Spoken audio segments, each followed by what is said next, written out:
Voilà, merci beaucoup. Nous sommes là aujourd'hui dans le cadre d'une invitation de l'antenne zonale au pôle territoire centre à l'occasion de la journée internationale des droits de la femme. Donc ñi leen ci jaajëfal bu baax di kontaan bu baax ci invitation bi. Bakary Tamba, coordonnateur du pôle emploi entrepreneuriat des jeunes et des femmes du département de Diourbel. Donc ñi am mbégte teew fii ci journée internationale des droits de la femme. Fekk fi nag ñoo xam ne ñoom ñoo ñu invité pour def waxtaan ci bis bi parce que noonu format boobu la waa pôle territoire centre xalaat ni moo doon format bi gën pour gën a mën a célébrer cette fête-là. Donc en l'occurrence madame Ndioufa Gaye nga xam ne tey fii ci pôle territoire la nekk en tant que conseillère en formation di def liggéey bu am solo. Mbayang Lo nekk assistante administrative, c'est ça? Vraiment moom it nekk fi ak ma fille Binta Mbaye ak Marème Bass nekk également agent ci 3FPT. Donc fekk fi aussi les autres sans oublier mooy Ablaye Mbeng chauffeur ak suñu grand Koulibaly nga xam ne moom moo fi nekk pour la sécurité. Donc muy lu am solo mbégte la pour ñun toujours di ñëw di leen fekk si ci seen pôle territoire parce que léegi comme 3FPT bëggul ku wax antenne donc comme politique territoriale bu 3FPT mooy fexe ba gox yi yëpp gis seen bopp ci instrument bi du 3FPT moo tax mu taxawal ay pôle territoire di nuyu bu baax maanaam di sant ak gërëm seen coordonnateur bi di mooy seen njiit di monsieur Seck Alioune nga xam ne moom vraiment moom moo jiite pôle territoire bi xam ko bu baax tamit ci xarañam ci liggéeyam ci engagement am vraiment ak ci professionnalisme. Donc voilà tey ce qui nous réunit comme ni ngeen ko waxee comme da ngeen mu fi invité pour ñu waxtaan bi thème bi ñëpp xam nañ ko mooy li ñuy wax rek ci àdduna bi mooy investir en faveur des femmes accélérer le rythme. waaw loolu nag suñ ko waxee ñun mun nañ ci ñambaas loo xam ne moom moo ñu soxal en tant que pôle territoire 3FPT centre mais aussi en tant que pôle emploi parce que ñaar ñi dama ne dañu nekk tey ay structures yoo xam ne vraiment dañu nekk di liggéey en parfaite cohésion. Donc les pôles emploi et le 3FPT sont devenus maintenant des structures yoo xam ne partenaires en tout état de cause parce que le 3FPT a très vite compris que pour mu mun a déployer ou davantage parce que déployer na ba pare au niveau des territoires à travers la mise en place des pôles territoires. Il y en a 4 ou 5 maintenant, je ne sais pas, parce qu'il y en a un pôle maintenant pour gérer la partie ouest. Donc on peut en citer peut-être 5 pôles. Voilà. Donc déployer ne va pas, mais il faut déployer davantage. C'est comme il n'y a pas des pôles dans les départements. Donc le 3FPT s'appuie sur ce qu'on appelle les pôles emploi pour gagner tassare politicum dans l'intérieur des territoires. Donc loolu moo tax ñuy saluer véritablement la clairvoyance, la volonté et la vision également de la directrice générale madame Sophie Diallo que nous connaissons bien par son travail, par son engagement mais aussi par sa vision. Donc ci loo xam ne tey tax na ba 3FPT ku ko tudd pôle emploi. Moo tax bi ngeen ma waxee rek journée bi tey ma sawar lool ñëw fi 3FPT pour mën a vraiment ñi bokk waxtaan ci loo xam ne mooy journée bi. Donc aujourd'hui il est question de la femme donc li ñu def lu dul sargal leen seen bis la vous dire que c'est un plaisir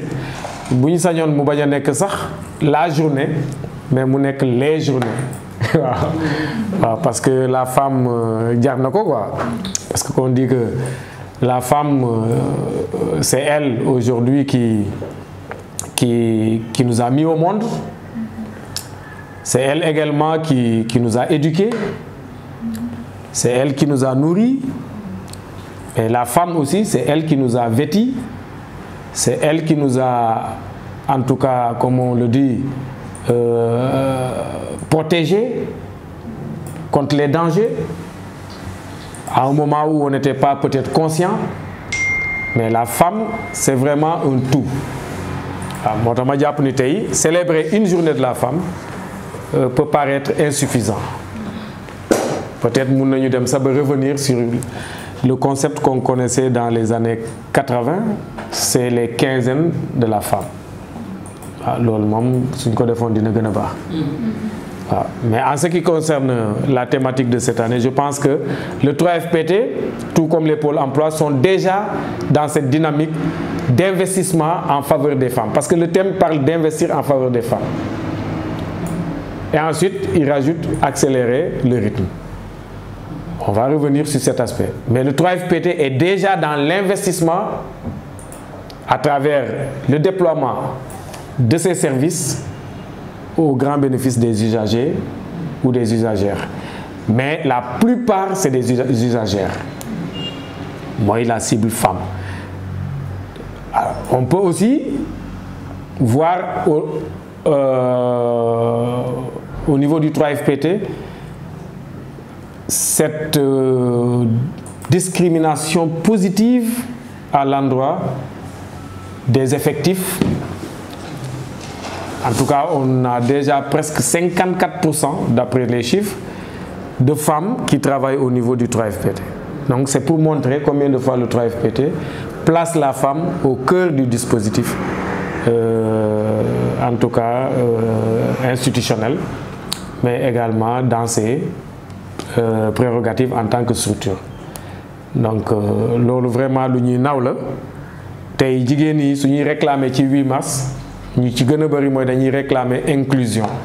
dañuy réclamer autonomisation, dañuy réclamer ñi boole leen ci loo xam ne mooy instance de décision yi mais 3FPT kon desu ci ginnaaw parce que ku dem 3FPT tey fekk fa ay jigéen ëpp góor ñi kon foofu jàpp naa ni dañuy war a inverser les rôles. Peut-être que foofu bu doon joytu dafa war a am góor ñi ñoo war a joytu mais pas jigéen ñi. Kon dañuy ñaan peut-être les autres structures aussi à des niveaux même beaucoup plus élevés de l'État que ñu gën a mën a jox la place qu'il faut aux femmes. Parce que on rêve de voir demain, parce qu'on est toujours dans investir dans les femmes, on rêve de voir aujourd'hui en tout cas une femme devenir présidente de la République du Sénégal. Parce que même boo xoolee tey au niveau des candidats qui veulent aujourd'hui être président de la République, il n'y a qu'une seule femme. Comme ça veut dire que la lutte doit continuer. Voilà, pour que vous puissiez participer aux instances de décision et que vous puissiez également occuper les premiers rôles, les premiers rangs au niveau en tout cas des instances. Donc, li ma ciy wax rek mooy accélérer maintenant, c'est la deuxième partie du thème, parce qu'après avoir dit investir, wax naa ko 3FPT déjà moom bu fekkoon ni ñëpp structures yi yëpp ñu ngi def comme 3FPT fekk jigéen ñi fañ nekk moo xam GIE moo xam GPF moo xam regroupement jigéen boo mënta gis rek 3FPT fekk nañ la fa nga nekk fexe ba nga jot ci seen service ba war a mën demal sa bopp muy l'autonomisation. waaw parce que loolu kenn tey sañ te taxaw ci Sénégal ne xawma 3FPT parce que ñoom dañoo am politique proximité. waaw li ko waral mooy antenne yi ñu teg déjà te en dehors des antennes da ngay gis 3FPT dem ba Ndindi Felo dem ba Salémata dem ba Saraya nga xam ne kenn xalaatutoon ay services état di fa mën a yegg. kon loolu dañ koy santé vraiment ñoo xam ne ñoo yore liggéey bi ñu mel ni yéen. Vraiment, parce que nous, le pôle emploi également, on est une vitrine. lépp lu ngeen di def dañ koy gis lépp lu DER def dañ koy gis lépp lu ANPEJ def dañ koy gis parce que surtout yooyu ñoom la ñuy liggéeyal mais tey man sañ naa devant les caméras te du man du may wax du ma ko nëbb wax ni collaboration bi ñu am ak 3FPT amuñu ko ak beneen structure ci wàllu confiance mais ci wàllu également participation parce que ñoom lu ñuy def dañuy ci boole te ñaar yooyu je pense que c'est des piliers fondamentaux pour la réussite te 3FPT mu ngi koy def te du ma wax rek sànni parce que il faut ma indi ci ay firnde lu tax ma ne 3FPT sous la base de confiance mooy seen plateforme yi ngeen di enrôler ñun pôle emploi yi ñu ngi ci biir parce que ko wóolul doo ko dugal ci sa plateforme kon wóolute baa ngi fa te am nañ ñun des plateformes yoo xam ne amuñu ci accès ci ay structures waaye bu 3FPT loolu c'est derrière nous le 3FPT fait confiance au pôle emploi le 3FPT compte comme les pôles emploi également comptent sur le 3FPT pour que ñu am une réussite boo xam ne c'est collégial donc loolu lu am solo la ci suñu rapport entre 3FPT ak pôle emploi lu tax ma ne participation parce que da ngeen di gis 3FPT ci lépp lu muy def ba ci bu mujj bi sax dañu ne léegi même les missions yu 3FPT di def à travers le pôle emploi mun nañu gis le représentant du 3FPT du pôle emploi mu ñëw ñu boole ko ci seen mission yi sur le terrain moo xam mission de supervision wala de prospection yi ngeen di faral di def nga xam ne yooyu yëpp pour wane ni dañu war a créer un cordon ombilical entre le pôle emploi et le 3FPT te ce cordon a été déjà scellé et mis en place par la clairvoyance de la directrice générale loolu lu ñuy saluer la waaw mais revenir à accélérer la cadence ou bien le rythme comme on le dit ci thématique bi ñu jël ci les femmes ça veut dire quoi ça veut dire que au constat dañu gis ni peut-être ku ne accéléré rek mooy yëf yi xëy na gaawutoon waaw parce que gaawoon kon dina accéléré waaw léegi nag dañoo bëgg a gaawal te yaakaar naa yéen 3FPT ci li ma xam yéen a ngi ci parce que les procédures au niveau de 3FPT de plus en plus dafa am célérité mooy gaaw waaw donc loolu aussi c'est important parce que li ngeen ci former déjà ci ay jigéen bari na li ngeen ci investir ci ay koppar xaalis c'est des milliards waaw jàppuma carrément les chiffres mais les derniers chiffres yi ñu envoyé au pôle emploi pour l'enrôlement yoo xam ne yéen a ngi koy def ci bon de formation yi yéen a ngi koy def ci sécurité routière bi mooy avec l'obtention des permis de conduire yéen a ngi koy def ci CPS yi parce que c'est des produits du 3FPT yooyu boo calculer dépassé na ay milliards à travers le Sénégal donc loolu vraiment ku ne tey accélérer le rythme d'investissement en faveur des femmes dafa fekk 3FPT nekk ca waaw waaye nit ki lu mu ci nekk rek da nga naan ko na gën a baax te yaakaar naa disposition yooyu ci la direction générale bi nekk vraiment ñu ngi leen ci féliciter leen ci encourager vraiment ci taxawaay bi xam ni jigéen ñi tey à travers seen bés def ngeen lu ma neex tamit ndax fekk ngeen gouverneur woote ne day célébrer 8 mars ngeen bàyyi seen célébration dem wuy ji gouverneur muy l'autorité nga xam ne moom aussi daf leen permettre ngeen am tribune bi ngeen mën a wonee 3FPT wax ak seen cible yi waaye bu ngeen waxee ci salle bi ba pare ndax Mbayang mi moo jël parole au nom du 3FPT def fa présentation du 3FPT ña fa nekkoon wax dëgg yàlla rëccuwuñu lu taxoon 3FPT ñëw kon loolu ça démontre encore une fois ce qu'on appelle le réflexe professionnel moom ngeen wone tey parce que nit ki même bu fekkee dafa am lu la bett war ngaa mun a accommoder wu ba mun caa waaw donc loolu nous en tout cas man à travers ma personne je salue cet engagement parce que man maa leen woo ci suba wax leen ko gouverneur nii tout de suite vous avez réuni les conditions pour y participer donc su ngeen ma indiaatee fii ñi toog di wax dinaa wax loo xam ne vraiment yéen a ngi koy taxawee seen structure muy 3FPT parce que tey yéen ay bëtu 3FPT fii ci diwaanu ni mu koy faralee di wax Bawol Ndukumaan Saalum ak Siin ndax ñun yooyu la ñu xam ñun xamuñu Diourbel xamuñu Kaffrine xamuñu Kaolack xamuñu Fatick yooyu la ñu xam kon yéen ay zone boobu ngeen couvrir su ko defee nag ñi xam ne vraiment yéenay bëtu 3FPT yéenay tànku 3FPT te yéen a ngi koy doxal nag waaw. Donc vraiment les femmes doivent se sentir rassurées ginnaaw bu 3FPT déployer ay services am ci territoire yoo xam ne ñoom foofu lañ nekk. Rassurés aussi parce que gis nañ ni 3FPT mu ngi leen di investir waaye ñoom aussi demandé nañu à ce que ngeen gën a investir davantage parce que la journée internationale de la femme des droits de la femme dafa ne droit à l'éducation, dafa ne droit à la formation, dafa ne droit au financement, dafa ne droit à un état civil, dafa ne droit à la scolarisation, droit yépp daal bàyyiwu ci benn. waaye yéen ci seen cœur de métier yéen a ngi leen di régler ay questions yoo xam ne c'est lié à la qualification, c'est des questions liées au renforcement de capacité des femmes et des groupements. Kon yéen a ngi investir ci jigéen ñi. Li ñu ci toftal rek mooy malgré des fois ces investissements colossaux yoo xam ne état mu ngi koy def à travers des structures comme le 3FPT dañuy gis ni la pauvreté est toujours là. Moo tax on parle de féminisation de la pauvreté te yaakaar ne la journée de la femme foofu la ñu war a gën a mun a attirer l'attention des gens pour mu bañ a nekk des journées folkloriques journée yoo xam ne da ngay woo jigéen ñi ñiy tàccu bu ñu paree nga yéege leen ay car ñuy dem waaye tey je pense que yéen ni ngeen ko defee nii nga xam ne même lii bu paree mun nañ ko teg nii ñi xam exactement de quoi il s'agit.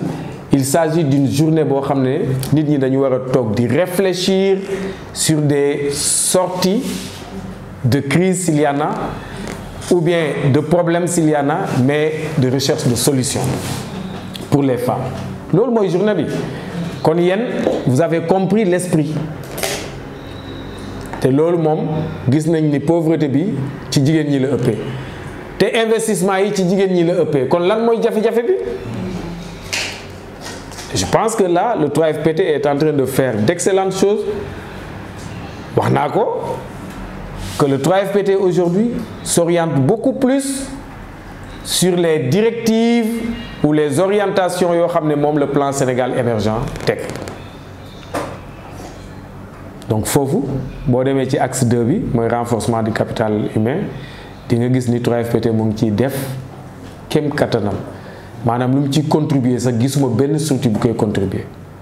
ndax 3FPT mu ngi former étudiants yi 3FPT mu ngi fekk koo xam ne musul jàng musul dugg école mu fexe ba nga am qualification. On peut citer les sortants des daara,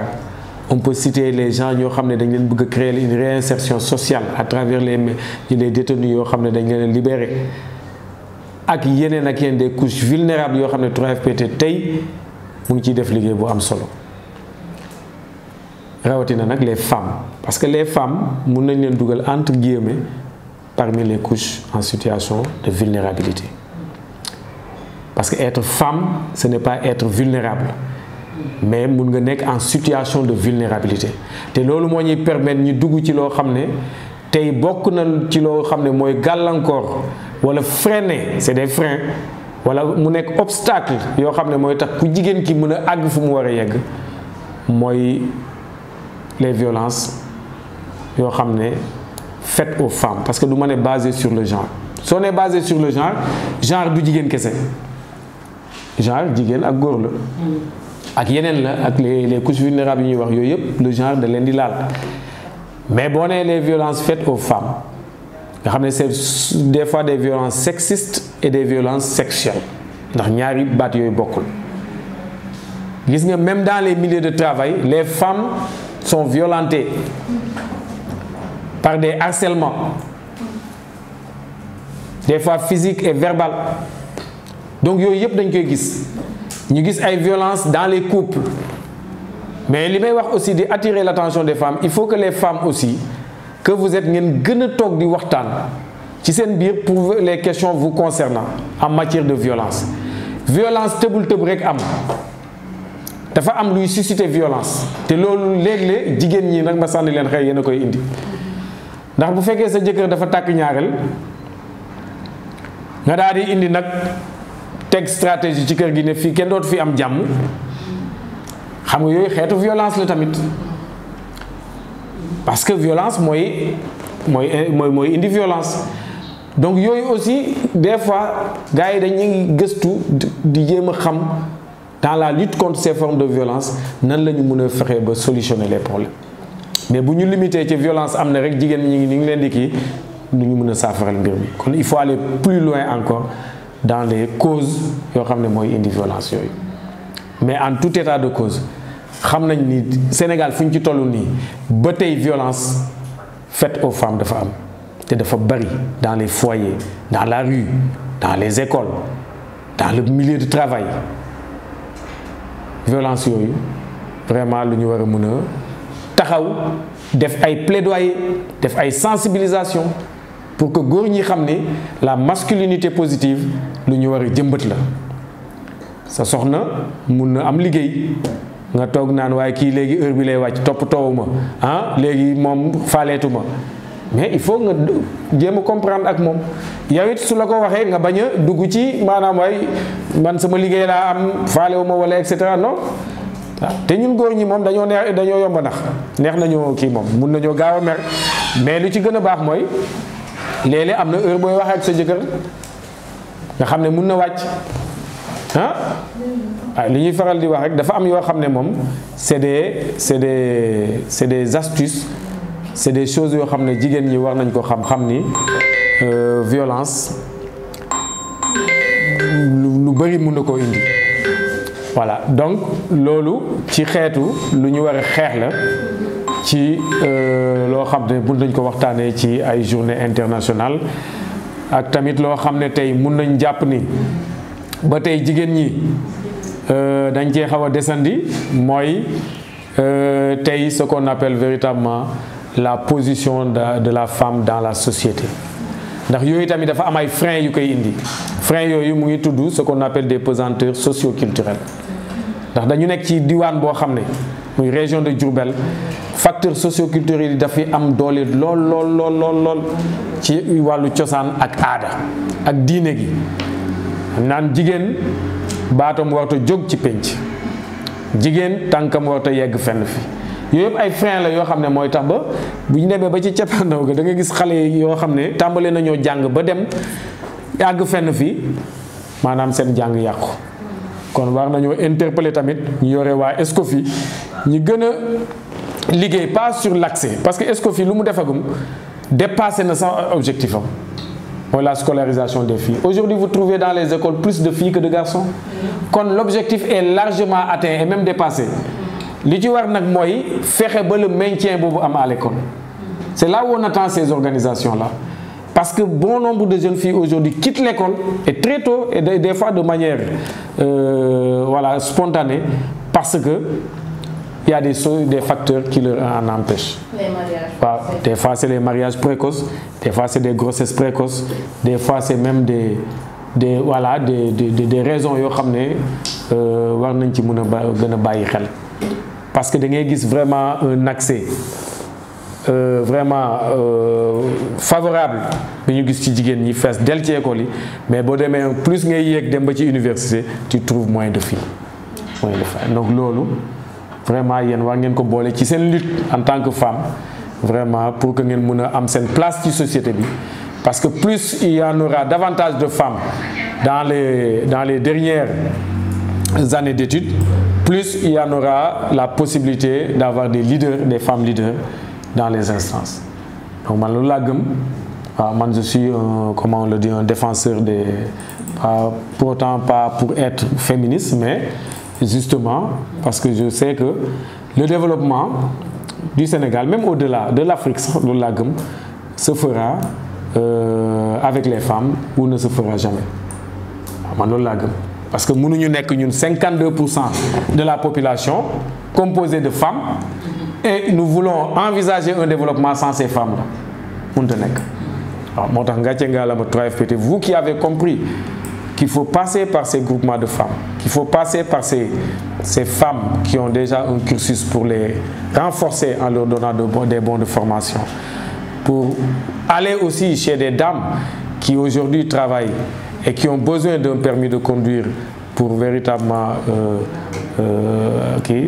yéen 3FPT vraiment vous êtes ci dynamique boo xam ne moom la développement di xaar ci structure. Donc vraiment on peut parler encore jusqu'à mais cette journée là ni ñu ko war a jàppee dañ ko war a placer dans son contexte. Li ma doon fàtte sax parce que c'est ce que j'allais dire au début, que cette journée là a lieu aujourd'hui, c'est parce que il y a eu un départ. te li ko indi woon man du ma citer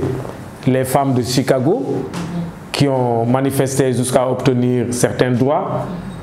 yoo xam ne ce n'est pas lié aux droits que vous réclamez aujourd'hui, mais qui ont permis quand même que les gens aient un autre regard sur la femme,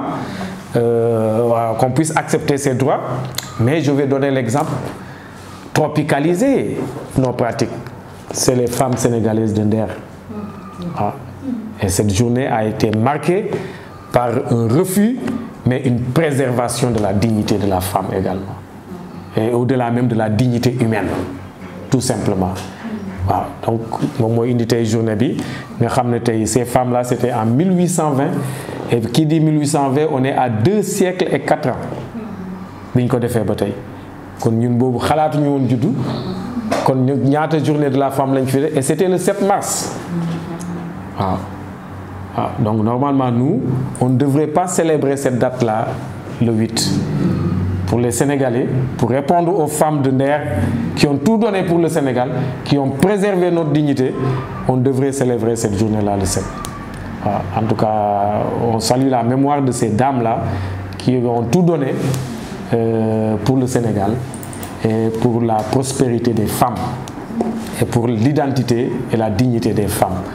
Voilà, donc aujourd'hui, si on arrive à célébrer cette date-là, il faut qu'on la célèbre dans un contexte qui prend en compte aujourd'hui la réalité de ce qui s'est passé à Nder. Pas pour applaudir, pas pour faire de la musique, pas pour qui, etc. C'est dans cet esprit qu'on doit organiser le 8 mars. Voilà, comme 3FPT, merci beaucoup. Et en tout cas, je vous remercie de la confiance, de l'invitation que vous m'avez faite en tant que pôle emploi. On devait être là avec le pôle de Mbacké et de Bambey, mais ça me donne l'occasion quand même d'ouvrir des perspectives pour les prochaines journées, que 3FPT puisse porter à travers le pôle territoire centre cette idée ou cette initiative de mettre ensemble les pôles qui sont dans sa zone de couverture, de Fatick comme on le dit à Kaffrine, etc. ñoom ñëpp ñi ñëw ñi bokk journée bi fii ci antenne bi pôle emploi bi fi mu nekk pôle territoire bi fi mu nekk su ko defee avec les autres agents du 3FPT qui sont là-bas également ñi mun a def suñu fête bu rëy boo xam ne ce sera présidé par le gouverneur te loolu ñun mun nañ ko porter. Donc loolu lu may lancer la ci mu jëtal kàddu boo xam ne moom laay wax ci journée et puis vous dire bonne fête, en tout cas bon mois de mars également. Et bonne journée internationale des droits des femmes. Vive la femme.